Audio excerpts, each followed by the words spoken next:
We need to talk about the culture that we want to nurture in this model of support. So, and I think in order to talk about the culture, we need to talk about sort of where we're coming from and where we're going to. So, society in general looks at people who live with intellectual disabilities and disabilities in general in terms of their deficits.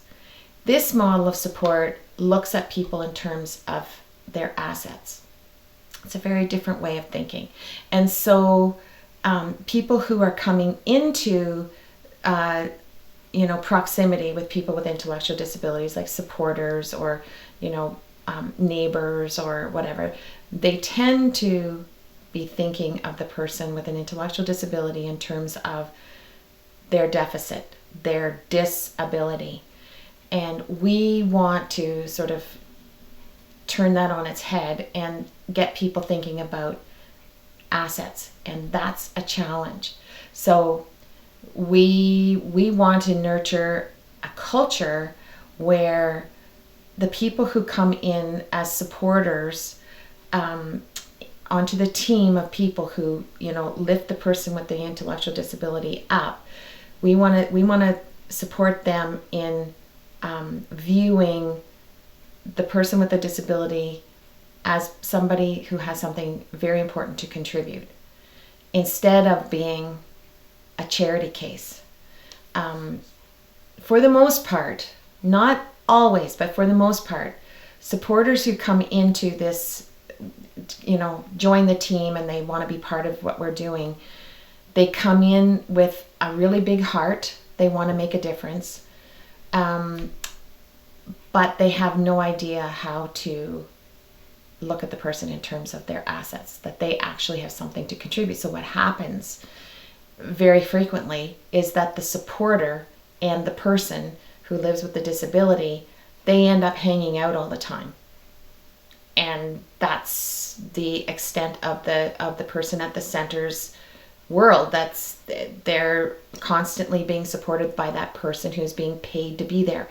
And we talked before about how if a person always has somebody who's paid to be there, and excluding other people who are not paid to be there, then they're not contributing what they're supposed to be giving, their gifts, their capacities, their strengths to the community, and the community can't be strong. So we're trying to nurture a culture where the supporters come in, they're professional, they know what they're doing, they're well trained, they are able to do their job without judging the person with the disability.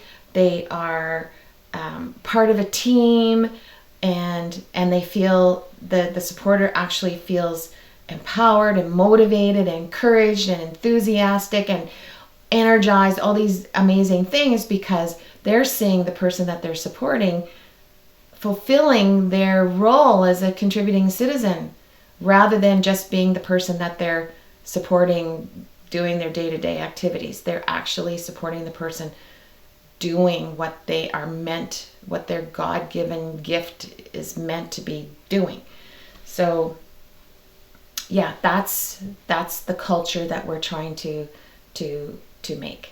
And you know what happens when we do this is that the person at the center is elevated. They become more of what they're actually meant to be. They're doing what they're supposed to be doing. They're fulfilling their role, and they're seen in a completely different light as able. And when a person who is providing this support is able to see this happening as a result of the support that they're providing, the supporter is lifted up. They see things that happening that they never could have imagined, and they are energized and they're motivated and they're happy and they feel fulfilled in the job that they're doing, because they're seeing something actually happening as opposed to just supporting the person at the center in completing their activities of daily living. It's a completely different way of supporting a person. It changes everything.